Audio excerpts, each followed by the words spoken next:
Well, this morning, families in Southern California returning to the rubble in Altadena. This cell phone video shows what a family of four saw as they drove by what's left of their hometown. Former KPIX reporter and anchor Amanda Starantino has been covering the fire since it started and surveyed some of the damage this morning. A lot of people have nothing. So this weekend, I don't even think they can come back to their properties and even start the rebuild process. It's going to be a very, very long time until then. But I want to show you this picture here. Just look at this street. It's beautiful. These trees, you can only imagine what a beautiful neighborhood this was. But then the reality is every single direction you look at this intersection here in Altadena is destroyed.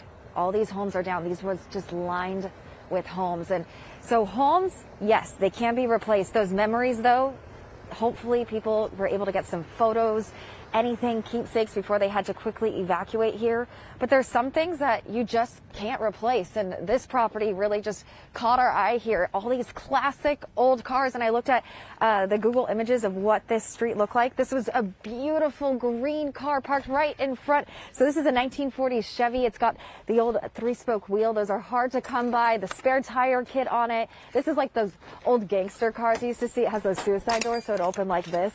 You can't replace this. You got another 1947 coupe right here. You can't even tell what this car is here. Just the fire completely took over it. But my photographer Mike looks back on that car back there. This one is pretty cool. It's a 1960s Lincoln Continental. This is like the car that President JFK rode in. That's like a convertible. Really neat to see. Another Chevy next to it. We have some Oldsmobiles over here. You can tell by their front, very distinct. And then we have one more neat one that I want to show you over here. This is a DeSoto. It's a custom right here in front. And so if you look at some video that we showed you, my photographer, Mike McGregor, who's with me, he shot this while all of this was going up in flames. And he had to stop because he collects classic cars as well. And it's just devastating to see what people left behind. And, you know, the homes are so hard. And for some people, cars are just as important to them. So these important keepsakes that people really put their heart into, you know, memories are surrounded by these cars. People bring them to shows. They bring people together. And they're just left here. And it just looks like a Hollywood scene. And if you look behind me, this is a beautiful, huge home for people. It looks like it has a wonderful backyard.